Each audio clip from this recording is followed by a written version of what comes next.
તો ચાલો હવે આપણે જે વૈષ્ણવને ત્યાં ચિત્ર સ્વરૂપ બિરાજતું હોય એમનો ક્રમ કેવી રીતે કરવો એનું આપણે દર્શન કરીએ કે કયા સ્વરૂપની આપણે સેવા કરવી જોઈએ એ મહત્તા છે. 8 પ્રકારના સ્વરૂપની સેવા થાય જે આપણા હિન્દુ ધર્મશાસ્ત્રમાં જેને ઉપાસ્ય મનાયા છે.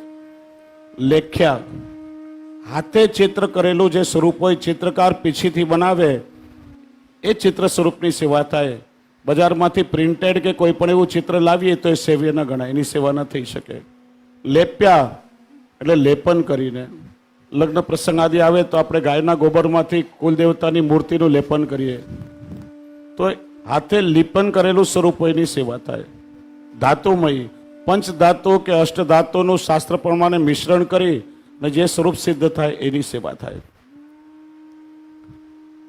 પાષાણમય, પથ્થરમાંથી નિર્મિત થયેલી પ્રતિમા હોય તો એ સેવ્ય કરાવી શકાય. રત્નમય, રત્નમાંથી નિર્મિત થયેલી ભગવાનની પ્રતિમા હોય તો એની સેવા થઈ શકે. મનોમય, સ્વરૂપ ના હોય તો જે સ્વરૂપમાં આસક્તિ હોય તમે મનથી એ સ્વરૂપનું આરાધન કરી શકો. આમ જો આ ભેદ સમજો, ઘણા લોકો કે અમે દરરોજ ઠાકોરજીની માનસી સેવા કરીએ છીએ. માનસી સેવા એમ ન થાય, માનસી અવસ્થા સિદ્ધ થાય. તમે સેવાની માનસી કરો છો, એ માનસી સેવા ન કહેવાય. ભાવથી તમે ભોગ ધરો, ભાવથી આમ હાથે આંખ બંધ કરીને આરતી ઉતારો, તમે સેવાની માનસી કરો છો. માનસી સેવા તો જ્યારે માનસી અવસ્થા ભગવત કૃપાથી સિદ્ધ થાય ત્યારે થઈ શકે. અને કાષ્ટમય, લાકડામાંથી નિર્મિત થયેલી પ્રતિમા એની સેવા થાય. એ સિવાય ગમે તે પથ્થરની પ્રતિમા કે પ્લાસ્ટર ઓફ પેરિસ કે પ્રિન્ટેડ એ કોઈ પણ એવા પ્રકારની પ્રતિમાની સેવા ન થાય તો એ ખાસ ધ્યાન રાખો. હવે તમારે ત્યાં વસ્ત્ર સેવા બિરાજ, આપણે ત્યાં વસ્ત્ર સેવાનો પણ પ્રકાર છે. ઠાકોરજીએ અંગીકાર કરેલી પ્રત્યેક વસ્તુ ભગવત સ્વરૂપાત્મક છે. તો સ્વરૂપ સેવાના અભાવમાં ઠાકોરજીના પ્રસાદી વસ્ત્ર ઘરે પધરાવી અને એ વસ્ત્ર સેવાનો પણ પ્રકાર પુષ્ટિ માર્ગમાં જોવા મળે છે. શ્રી ગુસાઈજી પ્રભુ ચરણે પ્રેમજી લોહાણા હાલારવાળાને વસ્ત્ર સેવા પધરાવી આપી હતી અને એમાં જ એને સાક્ષાત પ્રભુના દર્શન થતા. તો જે પણ ક્રમ હોય પણ એને પ્રગટ સ્વરૂપ જ બિરાજે છે, ભાવથી આપણે સેવા કરવી જોઈએ. ભલે ઠાકોરજીનું ચિત્ર કોઈ તમને પૂછે એ ઘરે કઈ સેવા બિરાજે, તો મારે ત્યાં સ્વરૂપની જ સેવા બિરાજે છે.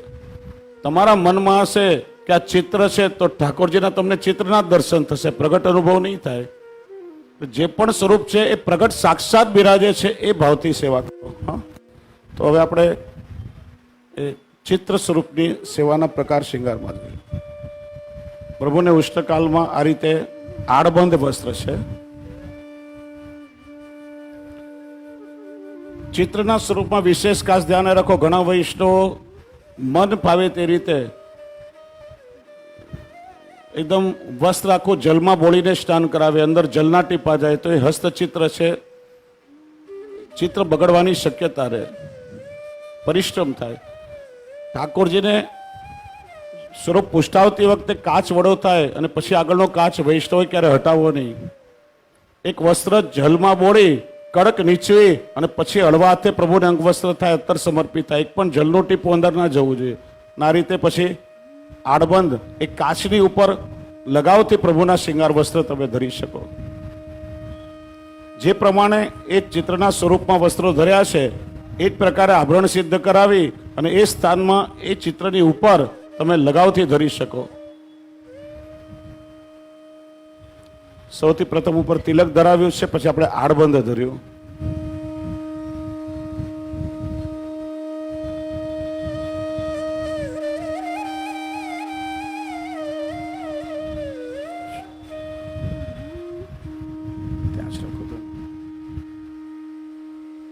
આ મંગળાનો ઉપરનો ધર્યો. ઉષ્ણકાલમાં ઠાકોરજી ઉપરનો ધરે છે તો આ પ્રકારે ચિત્ર સ્વરૂપને ઉપરના વસ્ત્ર ધરી શકાય.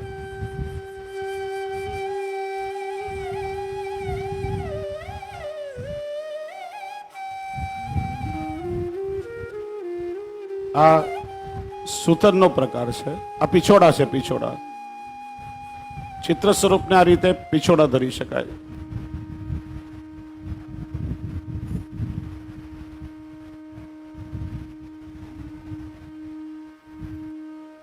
આ ધોતીનો પ્રકાર છે. આ પ્રકારની સીવેલી પાટલીવાળી ધોતી હોય તો એ પ્રભુને ધરાવી શકાય. ધોતીની ઉપર આ પટકો એટલે આપણે ઉપરનો ધર્યો.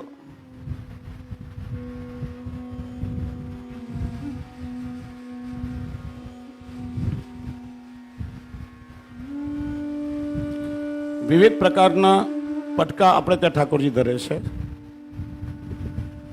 જે રીતે પ્રભુને સોહાય અને પ્રભુ સુંદર લાગે એ રીતે આ પટકા કે ઉપરના આપણે ધરી શકાય છે.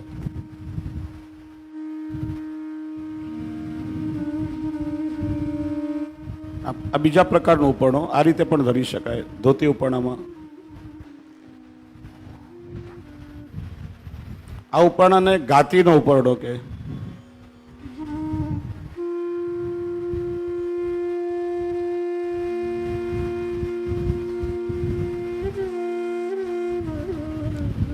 આ સુથન છે. આપણે સુથન પટકાનો પ્રકાર જોઈએ.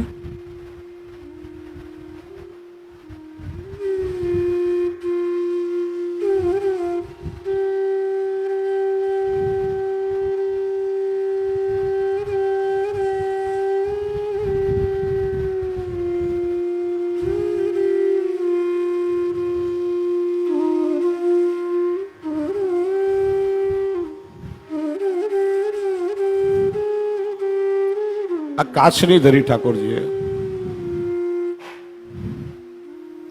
ઘેરદાર વાઘા અને કાચનીમાં એટલો ફરક છે કે ઘેરદાર વાઘા એ સિંગલ હોય ઘેર અને કાચનીમાં ડબલ હોય. અને ઉર્ધ્વ ભુજા પટકો આ રીતે ઠાકોરજી કાચની સાથે ધરે. આ પટકાનો પ્રકાર છે ને ઉર્ધ્વ ભુજા પટકો એ પ્રકાર કહેવામાં આવે. એક છોડ નીચેની તરફ રહે અને એક છોર શ્રીયસના ઉપરની તરફ જાય. વિશેષ રૂપે મુગુટ કાચનીમાં ઉર્ધ્વ ભુજા પટકો અને પેલા બતાવ્યો એમ ગાતીનો પટકો બંને પ્રકારે ધરવામાં આવે છે.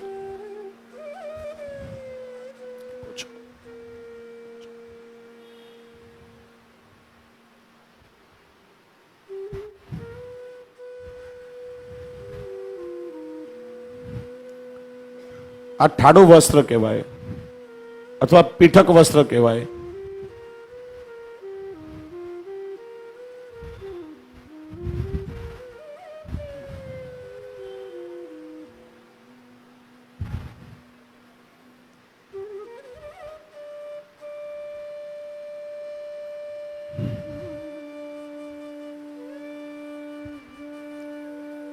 ઉષ્ણકાલમાં અક્ષય તૃતીયા પછી આ પીઠક વસ્ત્ર કે ઠાડું વસ્ત્ર બંધ થઈ જાય સ્વરૂપને. તો ઈંડોળા પ્રારંભ થશે પછી શરૂ થશે.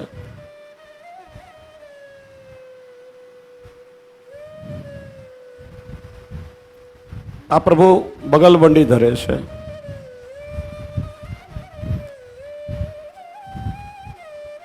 શીતકાલમાં જ્યારે પ્રભુને વાઘા વસ્ત્ર પ્રારંભ થાય અથવા જન્માષ્ટમી રાધાષ્ટમી ઉત્સવ જ્યારે આવે ત્યારે પ્રભુના બગલબંડી આવે. વૈષ્ણવનો એક પ્રશ્ન આવ્યો છે કે કાલે અભ્યંગના પ્રકારનું કહ્યું તો કયા બે પ્રકારને કઈ રીતે છે? બે પ્રકાર નથી, એક જ પ્રકાર છે અભ્યંગનો.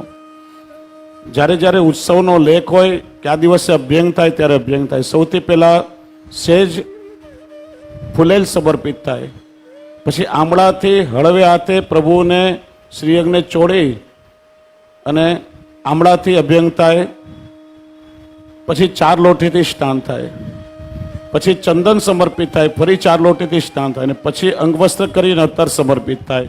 એ રીતે અભ્યંગનો પ્રકાર છે. અને ઉષ્ણકાલમાં ઓસરાના અભ્યંગ એટલે દર અઠવાડિયામાં એકવાર પ્રભુને અભ્યંગ થાય. જો બગલબંડી ઉપર આ રીતે સુથન ઠાકોરજી ધરે.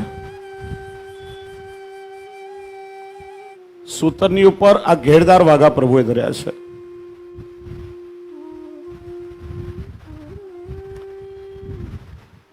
ગોળાઈમાં હોય એ ઘેરદાર વાઘા અને 4 અણી 4 છોડ નીચે હોય એ ચાકદાર વાઘા. એ પણ તમને પ્રકાર બતાવાશે.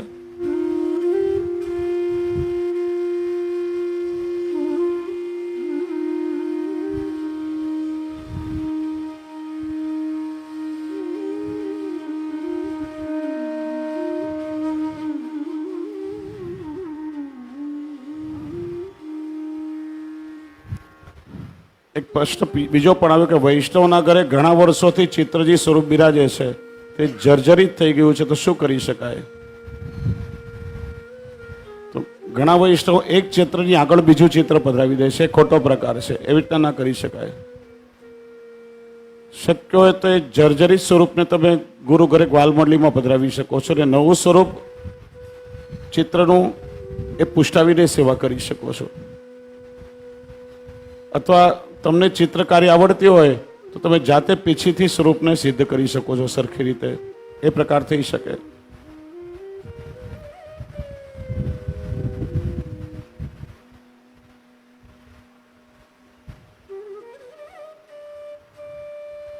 આ છે ચાકદાર વાઘા અને નીચે ચરણારવિંદમાં મોજાજી ધર્યા છે, જે શીતકાલમાં ઠાકોરજીને આપણે મોજાજી ધરીએ.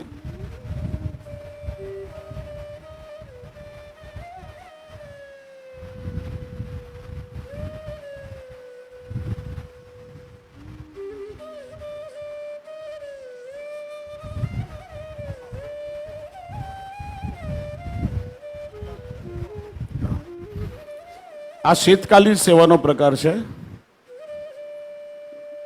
જેમાં ઠાકોરજીને આ રીતે વાઘા ધરવામાં આવે બગલબંડી પર, એના પર ઠાકોરજીના શૃંગાર થશે. એક પ્રશ્ન આવે છે કે પ્રભુના વસ્ત્રો જાતે હાથે સિદ્ધ કરવા જોઈએ? જો તમને આવડતા હોય તો ચોક્કસ જાતે સેવા કરવી જોઈએ અને વધારે ઉત્તમ છે. ના આવડતું હોય તો શીખી શકો છો તમે, બહુ સરળ છે. શીખશો અને જાતે કરશો તો વધારે સેવામાં રુચિ થશે. અને ના સીવતા આવડતો હોય તો દરજી પાસે સિદ્ધ કરાવી શકાય. તૈયાર પણ મળતા હોય છે સંપ્રદાયની પ્રણાલિકા પ્રમાણે, એ પણ લઈને ધરાવી શકાય.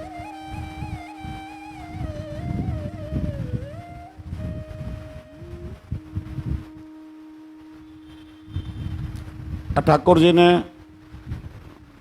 નુપુર ધરવામાં આવ્યા છે, નુપુરની ઉપર કડા ધર્યા છે.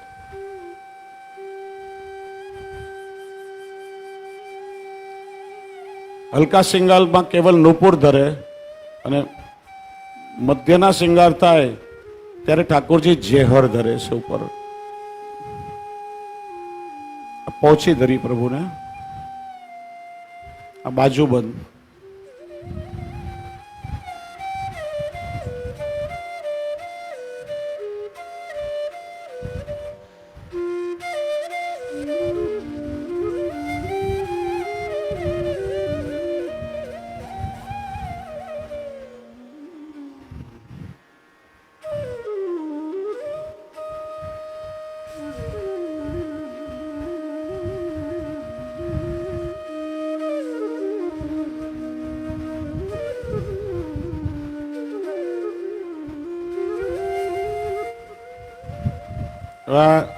નીચેથી ચરણારવિંદથી માળા ધરવાનો પ્રકાર છે. તમે ઉપરથી નીચે પણ ધરી શકો અને ભાવે તો નીચેથી ઉપર પણ માળાના ક્રમમાં ધરી શકો.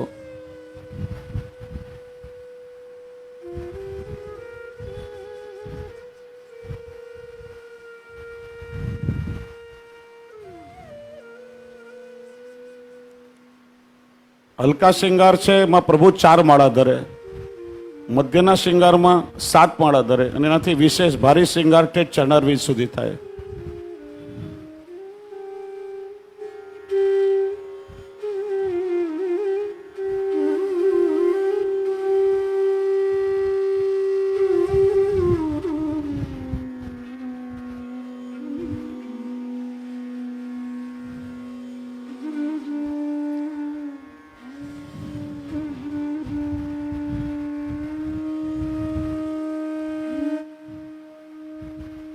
સંખ્યાનું મહત્વ નથી, સ્વરૂપમાં જેટલો અવકાશ હોય એ પ્રકારે ધરવાનો આગ્રહ રાખવો.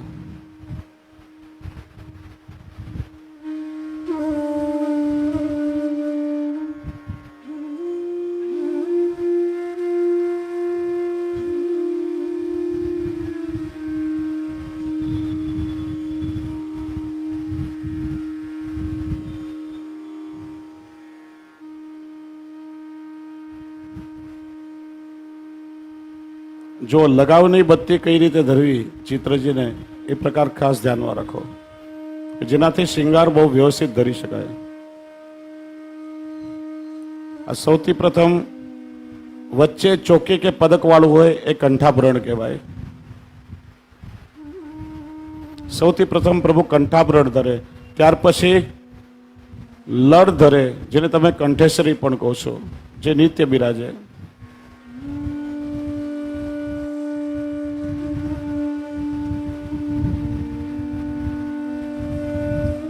જો લાલનનું સ્વરૂપ હોય તો સિંગલ મોતીની લડ આવે, ઠાડા સ્વરૂપને હંમેશા ડબલ લડ આવે, દોહરી લડ આવે શિકટમાં. સૌથી પ્રથમ કંઠાભરણ ધરે, પછી લર, એની નીચે ઠાકોરજી કૌસ્તુભ ધરે. કૌસ્તુભમાં બે બાજુ લર અને વચ્ચે કૌસ્તુભની નીચે ત્રવલ ધરે ઠાકોરજી.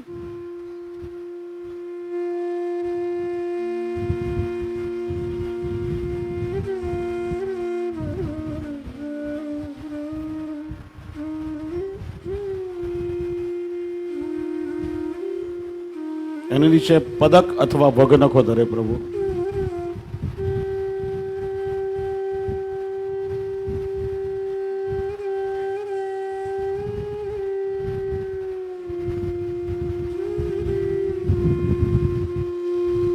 ઠાકોરજીને મકરાકૃતિ કુંડલ છે.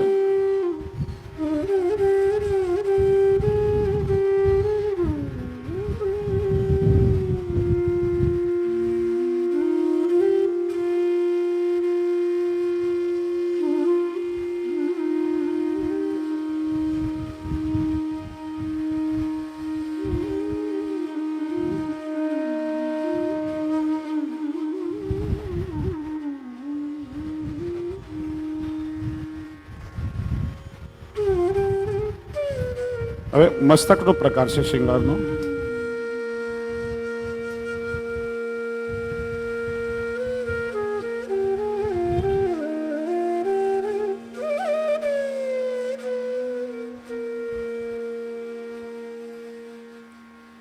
તિલક ઉપર પ્રથમ અલકાવલી ધરી, પછી લગાવની પાતળી બત્તીની મેંડ કરી.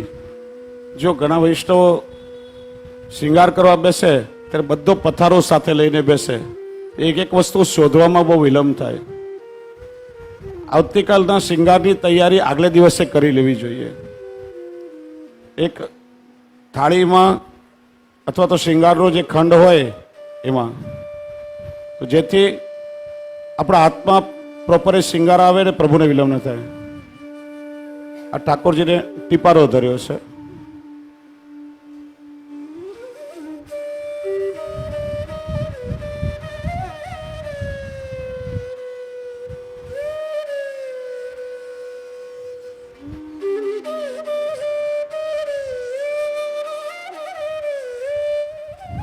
જો પ્રભુને હલકા શિંગાર નિત્યના હોય તો માળાના પછી ગુંજા માળા સીધી ધરે. મધ્યના શિંગાર હોય તો માળા હાર માળા ધર્યા પછી ગાદી પર અથવા શામ સ્વરૂપને, બધી માળા ધર્યા પછી કસ્તુરી ચંદ્રહાર અને ગુંજા માળા ધરે.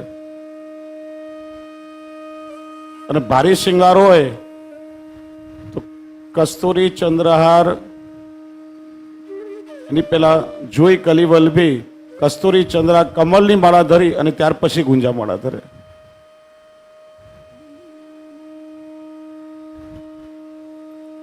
કોઈ પ્રશ્ન પૂછે છે શિંગારના પ્રકાર કયા કયા? સોનાના અને મોતીના, સોનાના અને મીનાના આભરણ ખેલના દિવસોમાં ધરે. 40 દિવસમાં સોનાના અને લીલા, સફેદ અને લાલ મીણાના આભરણ ધરે. મોતીના આભૂષણો બધા ઉષ્ણકાલમાં વિશેષ રૂપે ધરે.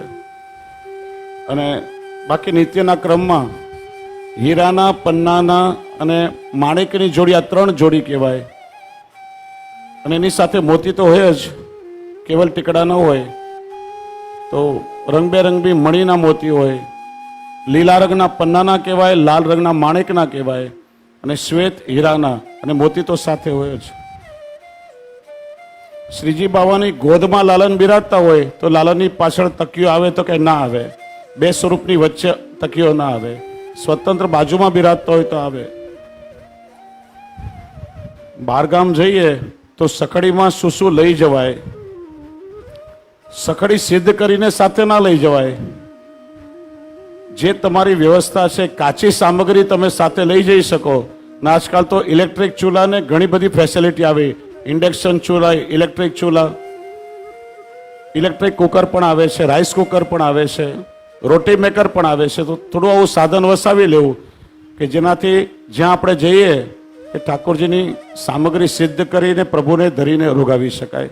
બહુ સહેલું છે આજકાલ, જરા પણ અઘરું નથી. સકડીની સામગ્રી સિદ્ધ કરીને ના લઈ જઈ શકાય, કાચી સામગ્રી લઈ જવાય, જ્યાં પણ જઈએ ત્યાં સિદ્ધ કરીને પ્રભુને ધરી શકાય.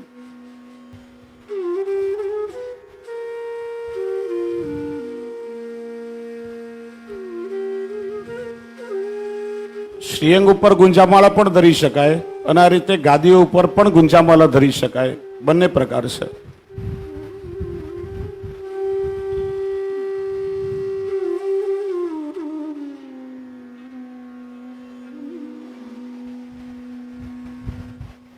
તો આ ટીપારાના શૃંગારનો ક્રમ તમે જોયો.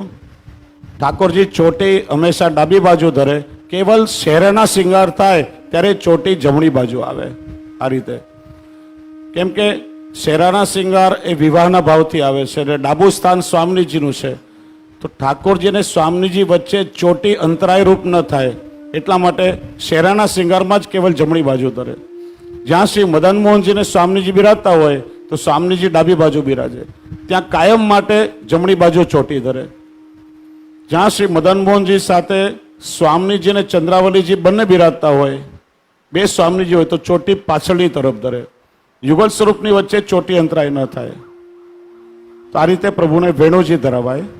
પછી વેત્ર આ રીતે ધરે પ્રભુ.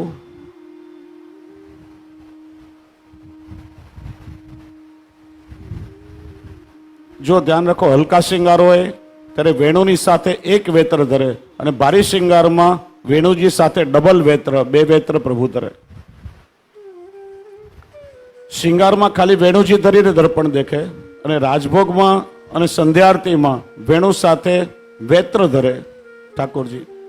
ભોગ આરતી સાથે વેત્ર વડા થઈ જાય. આરસી દેખી અને વેણુ વેત્ર બંને વડા થઈ જાય. ઘણા લોકો વેણુજી ધરાવી જ રાખતા હોય, એ પ્રકાર ના થવું જોઈએ. કેવલ વેણુજી ધરે, પ્રભુ દર્પણ દેખે, પછી વેણુજી વડા થઈ જાય. અને રાજભોગમાં વેણ વેત્ર ધરે, આરસી દેખે, પછી પ્રભુને આરતી થાય, ફરીથી આરસી દેખે અને ત્યાર પછી વેણવેત્ર વડા થઈ જાય.